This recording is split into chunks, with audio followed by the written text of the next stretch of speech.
Dear Diary, it's the 31st, or is it the 32nd day on the island? I can't really remember. Garrywicks took my Goblex watch when we escaped Kezan.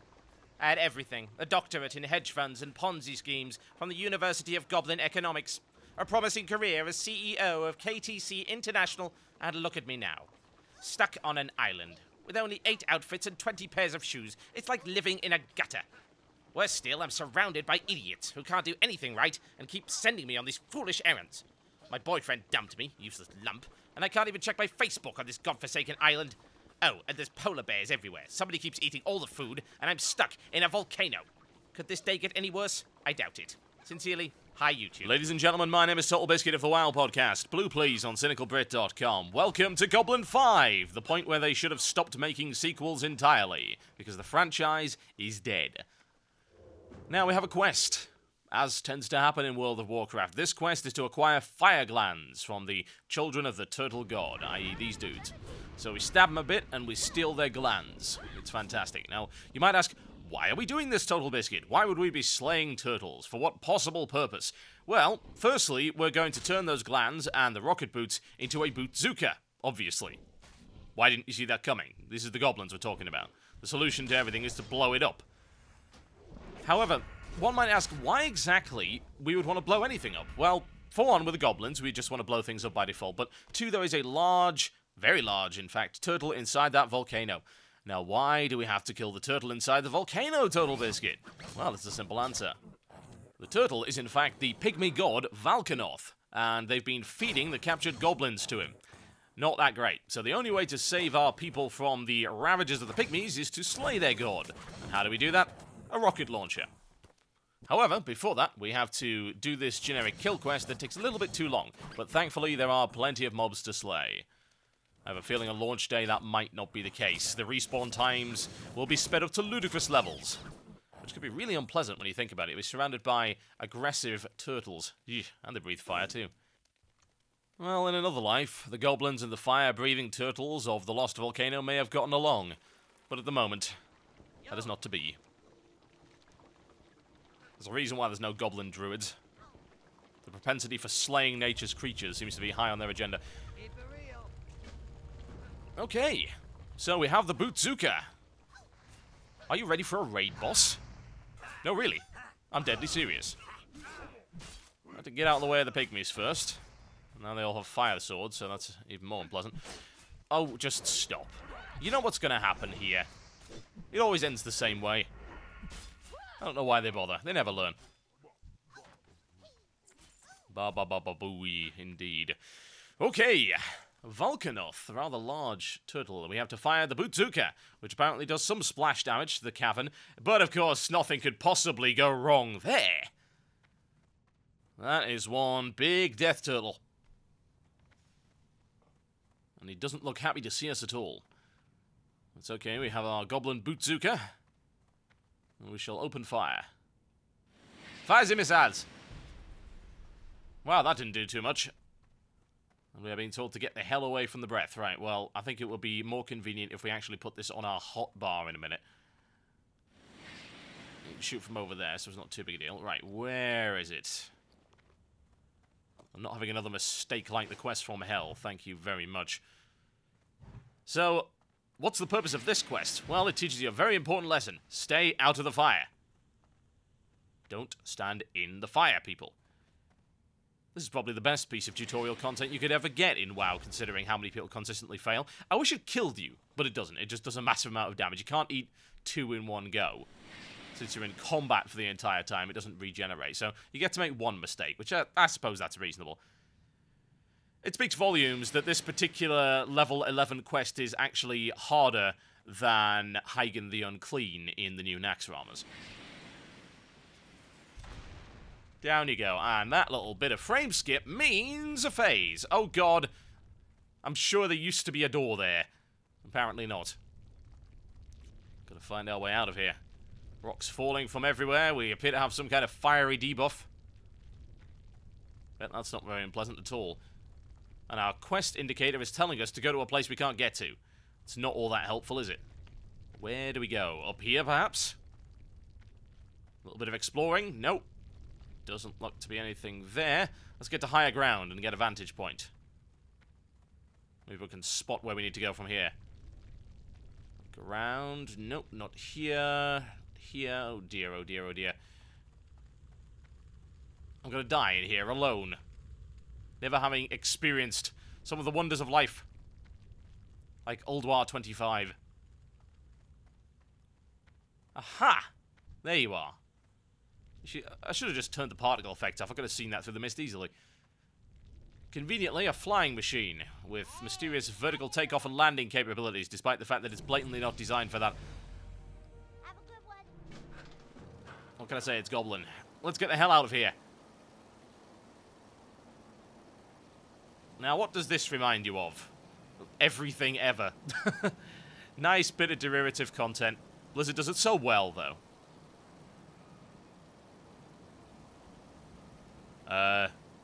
Guys, I think we set the island on fire.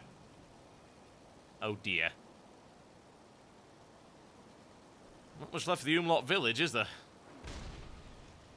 This is what I love about the starting areas that they've put in here, the Worgen and the Goblin. They're not afraid to completely wreck everything. And actually, that's the theme for Cataclysm. They will willingly wreck everything. I mean, they've wiped towns off the map. They have split an entire area in two with a massive fiery chasm. Hell, he even changed the map. And oh dear. Not much left of town in a box, is there? That's a shame. I like town in a box. Oh well, rest in peace. Go around the Dire Strait. Bank our way all the way up here. It's nice to get a good view of a lot of the destruction that's being rained down on this area. And talk about a dramatic piece of phasing. Things like, yeah, let's just change the entire geography of the area and cover most of it in lava. That bit you ran up there, yeah, completely inaccessible now. Covered in burning hot death. It's impressive, isn't it? Blizzard has for so long done wonders within the MMO field, and even though I've disagreed with a lot of their decisions, this is really groundbreaking stuff. Even if it is just visual, it helps so much with the immersion. Right. Oh dear, Thrall's going to be pissed, isn't he? Thrall, we broke the island. I'm sorry. Didn't mean it. It was an accident. Oh good, you're not mad. Ah, okay, that's because the Alliance are invading and we're all gonna die! Not if I have anything to say about it of a mighty Goblin rogue. With an overpowered level 10 ability. That's all that is required. Okay, we have 3 quests. They're going to be going down on the beach, and the beach is, well, a war zone. Keep it real. That's a good question that guy actually asks there, because I try it later and I don't realize for about 30 seconds. Pro tip, for anyone watching this video that is still confused about the plane, talk to Sassy again when you get the plane-related quest. And then you'll have an option to board the plane. And you'll see that after we do this little chain right here. So the Alliance are incredibly aggressive on this island. They're absolutely after Thrall. They want to recapture him at all costs. So we have to stop them from doing that. SI-7 are involved in it. And there are now Alliance paratroopers dropping into the bay. But it's okay.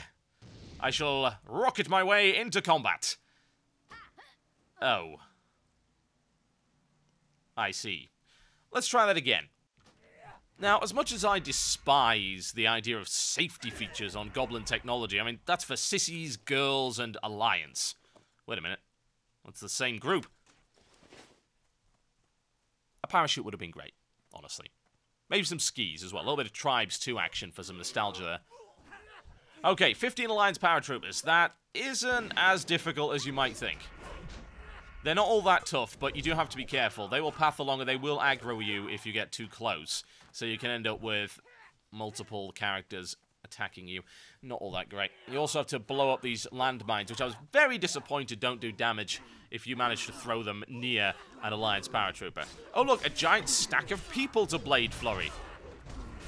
You know what I missed right here? A little bit of arcane explosion would be wonderful.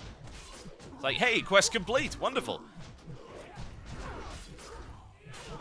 Now, since the orcs are tough and Horde is the correct race, the orcs just don't die. They repel hundreds upon hundreds of these guys. It's like, yeah, we're not even breaking a sweat. Okay, that's a good number to start with, but it's going to take a little bit of time for this. I'm going to speed up the rest of this area, simply because it's running around, kill a few guys, blow up some mines, and then go and attack the SI-7 leaders who don't really do anything special. So, let's accelerate all of this. The beach is alive with the sound of slaughter. I like speeding things up because everything sounds like a gnome, and the gnomes sound even more like gnomes. Like, double gnome, triple gnome. There should be a mod, actually, that counts how many gnomes you've slayed and gives you suitable sound effects for it. Multi-gnome. Would be awesome. Could someone make that? Ah, okay, that will explain where the parachutes are coming from.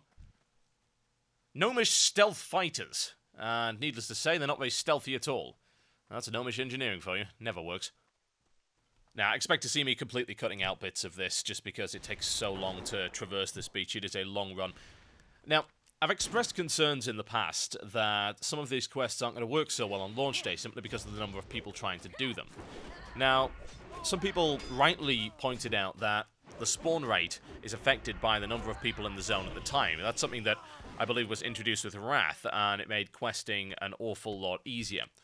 That said, I have to wonder what's going to be going on with these landmines, for instance. Landmines will do damage if you walk over them, and are they going to do what? Completely cover the beach in landmines? That seems rather irritating if they're going to do that. And they're quite well spaced out, and I know, of course, they're going to respawn mobs very fast, but I wonder if these things just respawn in the same place and there's just a finite number of them that keep coming back over and over again. One way or the other, it'll take quite some time to get done, and I'm certainly not going to be rolling my Goblin on launch, I'll tell you that. Now, behold my amazing ninja technique, as I am the best rogue in the world. I shall sneak up and stab the evil okay. I was just making it easy for him, making it fair, balancing out. You know, I'm a sportsman. That's who I am. Now, perhaps it's just my piss-poor understanding of the law, and I'm sure you guys will correct me, but isn't it odd that one of the head honcho lieutenants of the SI-7 is a Worgen? I thought that the Worgen starting zone and the Goblin starting zone were all happening around the same time in the timeline, because of course you saw the Cataclysm happened when that volcano exploded on Kezan, and then the Cataclysm happened when we were fighting the Forsaken on the beaches of Gilneas. I mean, that's got to be within days of each other, surely. Is it really likely that a Worgen would be promoted to such a position of stature within the SI-7 so quickly? I don't think so. Well, hey, maybe I'm just nitpicking. And I could be wrong, of course. We could have been on this island for weeks, maybe even months, and not known about it. But hey, the timeline of WoW is always a strange thing. It generally only moves on an expansion-by-expansion basis, if that, and of course, a lot of the stuff stays the same. So it's nice to see Cataclysm changing that. Now, I'm not really sportsman-like when it comes to Night Elves, so I think we're just going to smack her about a bit. I'm sure you don't need to see the run all the way back, so there we go. I would have thought the Goblin way would have just been to run over the mines. That would have made more sense. In a tank. I suppose blowing up the mines with even bigger explosives does make sense. Thrall, I killed the Alliance. Will you stop being mad at me now? I only blew up 2 islands. Really. I suppose that kind of explains why you can't go back to this area, because, well, it exploded. Can I visit Kezan? No, it sank into the sea. What about the Lost Isles? Ah, that sank too. And who is the cause of this disaster that wields such grand destructive power? Is it Deathwing? No. Is it Kel'Thuzad? No. Illidan? Ragnaros? Baron Geddon? No. It's High YouTube, the Goblin Rogue. Level 11, you know. Terrifying. Right. A little bit of Crimson Skies going on here. How do I plane? Where is Grandma Cat? Can I use Grandma Cat to plane? Why don't we try talking to her again? Maybe we'll get a little bit of a clue. Oh, look! You talk to her. And up and away! In the strangely not so aerodynamic aircraft. that absolutely could not hover with any of those systems, but whatever. Gnomish stealth fight is not so stealthy, because you're now covered in rockets. What would be nice is if they gave you a new gun sound, because that sounds like a shotgun. And that isn't a shotgun, that's a machine gun, Blizzard. See, you've even got the little holes in it for cooling and everything. You can't fool me. That's a sound reuse. This is a nice little bit of fun. Planes actually handle remarkably well. I didn't think when first seeing all of the vehicle stuff in Wrath that they'd managed to polish them in such a way that you'd feel like you wanted to fly them or drive them. In this case, it works pretty well. The problem is the crosshair is sort of also a distance indicator, and in three-dimensional space, you can't necessarily see whether or not it's in range or not. But hey, whatever. It's good fun. Out of the way. They're pretty terrible fighters. They don't seem to be armed with anything. Suppose when you send in stealth fighters to drop paratroopers in, that's what's going to happen. Gnomes were never the smartest of folks. I mean, come on, look at those things. They look like boats. How stealthy could they be? You can't see the flying boat. Pay no attention to the flying boat.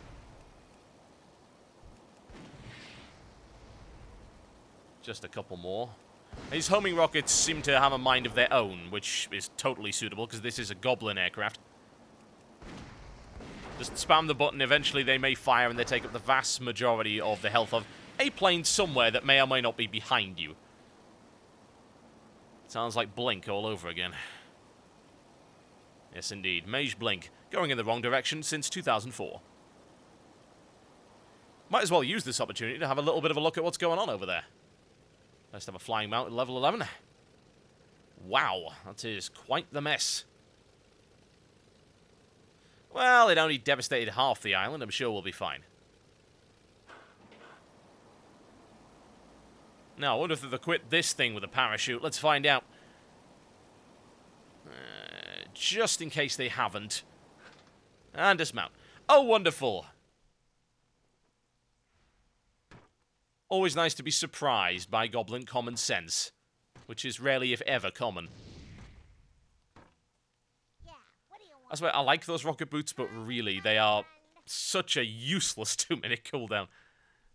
They're a bit of fun, though, I guess. If they did massive damage to the people you're running away from, or a stun or something, that would be kind of neat. But no, they just sort of propel you forward and throw you off cliffs and make you die. Okay. So, we've shot down a bunch of stealth fighters. That should hopefully stop the invasion of the beach. Now, for those of you who haven't been paying attention to the quest text, then you should be aware that Gallywix, i.e. the guy that we really annoyed last time, has decided to take the goblins hostage. And we are allying with the Horde in order to get them back, which explains the whole storyline of Ashara. You saw Gallywix's big palace, his mountain home in Ashara when we did the little bit of a flyover. And I imagine we will get to oust him by the end of that zone. Maybe, maybe not. Now, some of you might be wondering whether or not I'm going to show you that zone in the context of actual quests. Yeah, most likely. I want to get the Goblin and Worgen starting zones done because they're the videos that are getting massive numbers of hits, with the exception of certain things. You know, the big Thrall lore thing that I managed to get out for files, that's got a massive number. But Goblin and Worgen is very popular at the moment, so I want to get those zones done, and then I'll look into questing. And honestly, the beta's going to be going on for months, and people seem to be getting into this. I don't know how many of you are watching simply because it's beta footage or because they just genuinely enjoy it. I'm not going to take a guess. But whatever the case, I'm going to keep doing WoW videos until people stop watching them. So we could have some videos in the actual release, if you so desire. I don't see why not. I mean, people like Hobbs do it, and people seem to find that entertaining, so I don't see why that couldn't happen for me either. But yeah, if I put out videos in release and I suddenly get 7 views, then I'll know that you guys don't want to watch it, and I'll do something else. Ah, the back of the cat, once again. Very handy. Thankfully it's not eating us or objecting to the ride, and it's nice and quick. take us across to the next area, and that is where we will end this video for the time being. We are going after Gallywix in an effort to rescue our people. I don't really know why. I suppose we're going to charge each of those people a ticket to freedom. And if we're not, then these aren't real goblins. I can tell you that. Gives you a nice tour of the bit of the island which isn't completely incinerated. Although it's getting there. Gotta hand it to Blizzard on this one, really. This is a fantastic zone. It's very enjoyable. It's still a toss-up as to whether or not I like the Worgen or the Goblin better. I think right now it's 50-50. All I can say is this is much more compelling quest content than we've seen previously. Ladies and gentlemen, thank you ever so much for watching. As always, my name has been Totalbiscuit, and you've been watching Goblin 5. I'll see you next time.